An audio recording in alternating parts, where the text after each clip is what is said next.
For my video, I chose to make Japanese-style curry rice. To get the curry started, you start cooking the rice and start peeling and cutting your vegetables. Add onions to the base first by sauteing them in a pan with oil.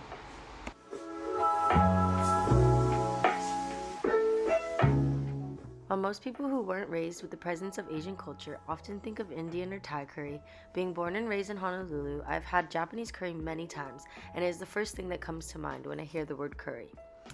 Curry was first imported to Japan from India by the British during the Meiji Restoration. It made its way from the staple in the British Navy to the staple in the Japanese Navy, as it is a cheap, filling, and easy meal. Since then, it has become a very popular dish in Japan. The Japanese version differs from the Indian one as it is thicker and contains vegetables and meat.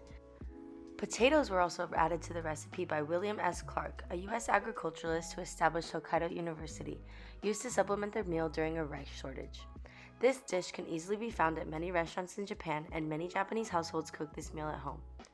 Another thing that makes Japanese curry unique is that it is modified to use different local ingredients and seasonal produce.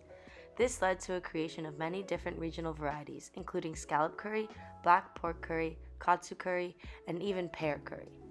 A typical Japanese curry includes potatoes, carrots, onions, and meat.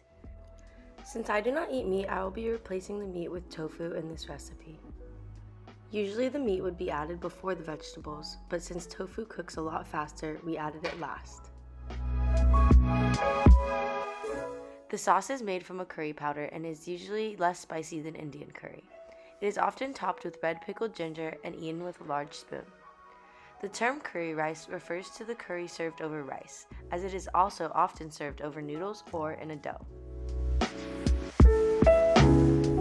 The Japanese-style curry spread to Europe and the US in both restaurants and in forms to make at home.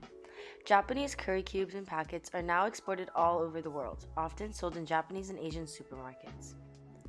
The blocks we used were the S&B Cold and Curry Medium Hot Japanese Curry Mix. S&B was founded in 1923 and they produce a variety of curry products and other products, including condiments and cooking ingredients. They were the first company to successfully manufacture curry powder in Japan. They also invented tube wasabi, another product allowing them to enter the global market and drive the food industry. Now that all of the ingredients have been added, we will let it cook more and occasionally stir.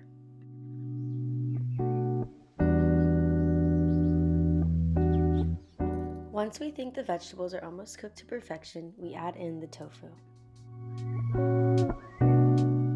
Then we mix in the tofu, but make sure to do it gently so the tofu doesn't fall apart. Then we continue to let it cook until it gets to that right thick consistency that we want.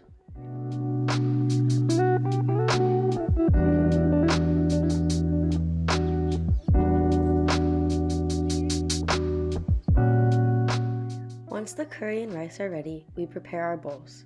We start by adding a bed of rice. Then we add the curry over it. I like to add the vegetables and protein first and then add more sauce after. Next is my personal favorite part, red pickled ginger. It is often served on top of Japanese curry. We also added takuan, which is pickled daikon. This isn't traditionally served over Japanese curry, but I love it on everything. For drinks, I had Itoen jasmine green tea and my brother had an Asahi beer.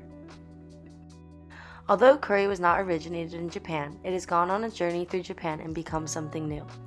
Now seen as a national staple, Japanese curry is very original and significant to Japan.